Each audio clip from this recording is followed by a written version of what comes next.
keep on this form of expression because cultural value is something that is in some ways priceless. When there is so much globalization, we want to make sure that identities are not lost.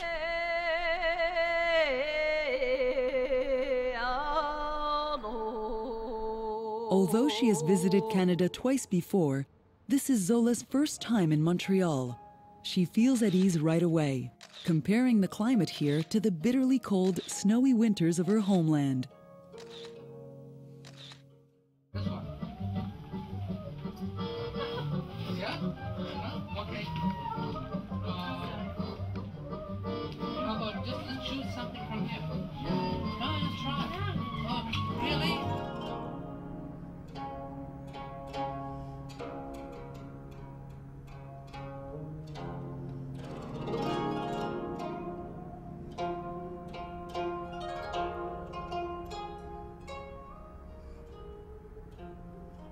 Монтреал хот бол үнэхээр сайхан хот байна. Ямар ч байсан тэр надад All Montreal гэдэг Бөгшин Монтреал нь их таалагдсан.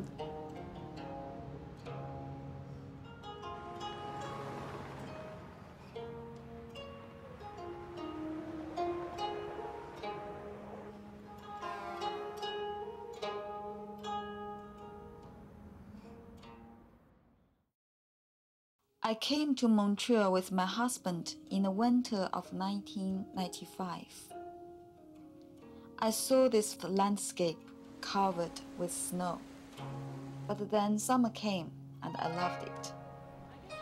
It was so beautiful.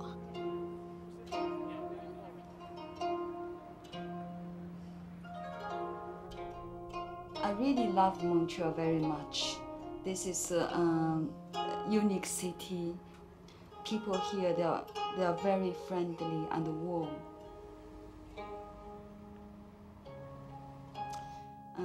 My career begin from Montreal. Montreal has beautiful architecture, and there are a lot of artists from different traditions.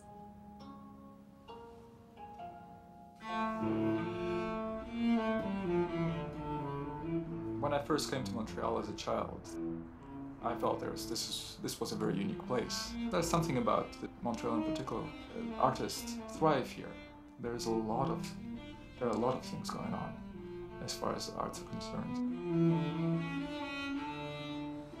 The way things turned out in history and culturally, this is a francophone, anglophone community that is unique. There is nothing like this in all of the Americas. This creates a special kind of energy.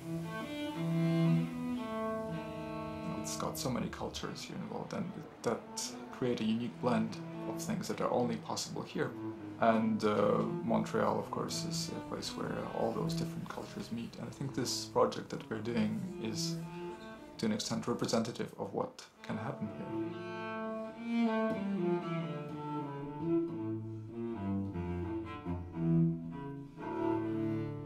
With the Long Song project, I'm finding myself in uncharted territory. And this is for me an adventure, so I'm doing this in order to learn about myself and mostly about the long song and how to incorporate my instrument and my musical experience. Well, so far we had just one short rehearsal, and right now it's hard to tell which way it's going to go. Because for me it's very important to make Zola feel comfortable, because basically she's not changing anything about her singing, so she needs to feel connected to her tradition. She shouldn't be disrupted by what I'm doing, or at least not too much. Getting some rest? I think I'm there also as a disturbance, and I think I need to disturb a little bit so as to integrate the cello in such a way that still makes it sound like a cello. And for example, the cello register, it's got a huge range, and I think this is one of the aspects that can be exploited. Horse fiddle just follows very faithfully what the voice does. It's basically unison, more or less synchronized. It can be, I think it doesn't need to be all synchronized, but it's basically parallel. But with the cello you can go 1 octave lower, 2 octaves lower. And for me, I think it's a very humbling experience, because here I am with all this baggage and of playing all this Western repertoire and not knowing very much about long song. And this is wonderful because I just have to use my ears. My part is perhaps not as demanding technically, but it's very demanding in terms of style. And I don't really know what it will give it in the end. But it has this affinity with chamber music, and in chamber music, 2, 3, 4, 5 more people, we communicate among ourselves, but we also communicate with the audience. So there's this sort of triangle going on: composer, performer, audience, and it goes every which way. And wonderful things start happening when all the channels are open.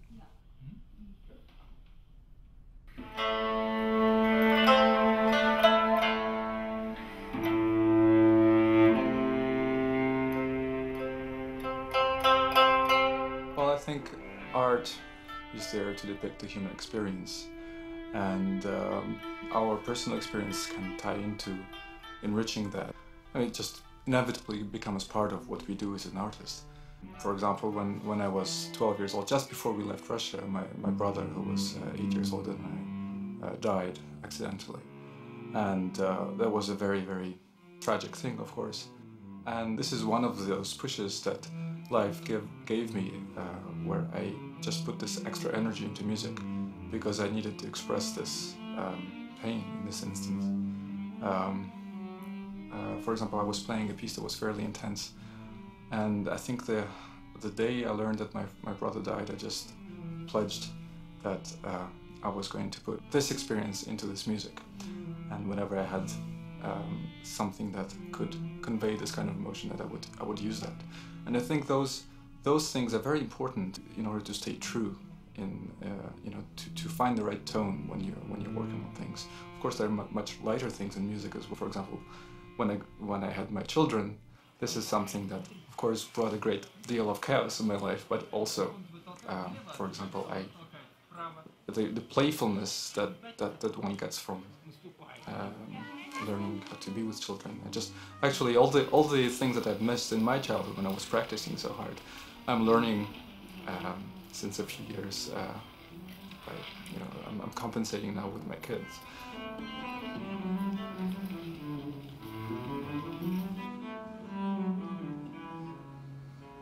And I think this is also ultimately reflected in my music.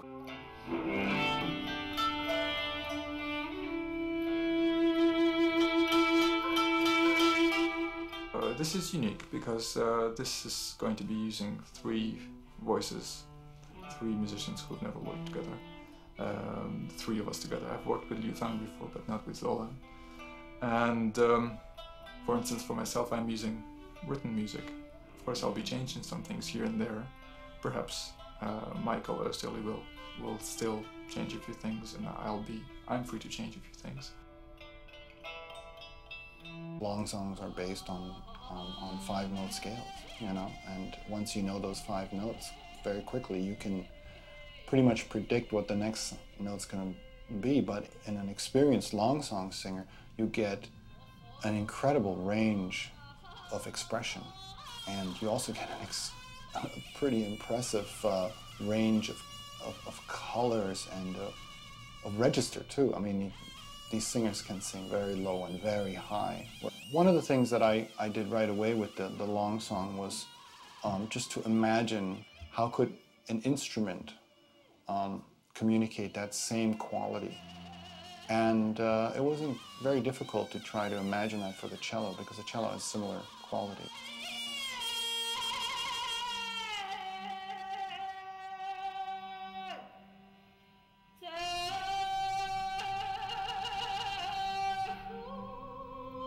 Some of the difficulties in just finding a place for the cello that would give it a prominent role rather than just an accompanying role.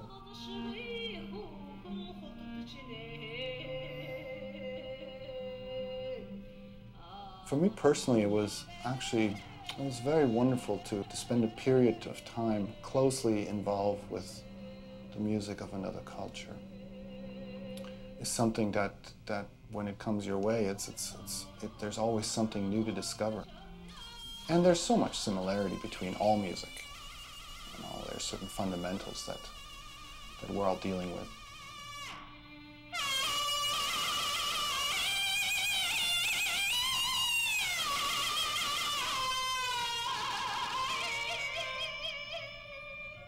Well, Zola is I think she's amazing. One can sense that she's a real master of what she does in life. And her singing, of course, is folk singing. This different way of using the vocal cords. And I have to also find a different way of using my strings. So as to try to find a way to marry those sounds.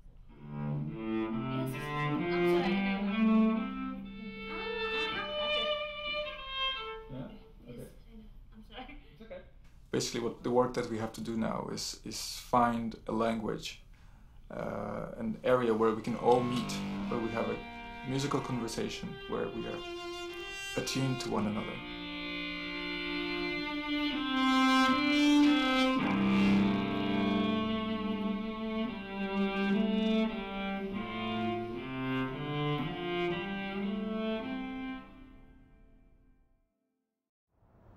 Rehearsals moved to Montreal's Chapelle Historique du Bon Pasteur, once run by the Good Shepherd Sisters as a novice house, a residence for the poor and orphans, and as a home for young offenders. The restored building now provides an intimate setting for concerts from classical to jazz to contemporary.